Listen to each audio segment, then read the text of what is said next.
પાટણમાં ગૌચરની ખાડીમાં કેમિકલ ઠાલવતા ગ્રામજનોમાં રોષ ફેલાયો છે।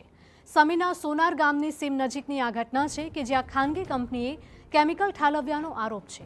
આસપાસના ખેતરોમાં પણ કેમિકલની અસરની આશંકા છે।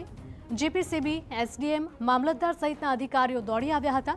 ગ્રામજનોના રોષનો ભોગ બન્યા અધિકારીઓ। જીપીસીબીની ટીમે પાણીના નમૂના લઈ તપાસ હાથ ધરી।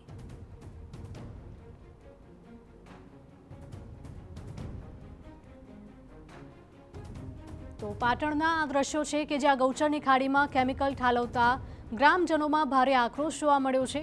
સમીના સોનાર ગામની સીમ નજીકની આ ઘટના સામે આવી છે કે જ્યાં ખાનગી કંપનીએ કેમિકલ ઠાલવ્યાનો આરોપ છે। અહીંયા જોઈ શકાય છે કે ગુલાબી રંગના પાણીના ખાબોચિયા ભરાયેલા છે। આસપાસના ખેતરોમાં પણ કેમિકલની અસરની આશંકા છે, જેના કારણે ખેડૂતોને પાકમાં નુકસાન જાય તેવી પણ ભીતિ ખેડૂતોને સતાવી રહી છે।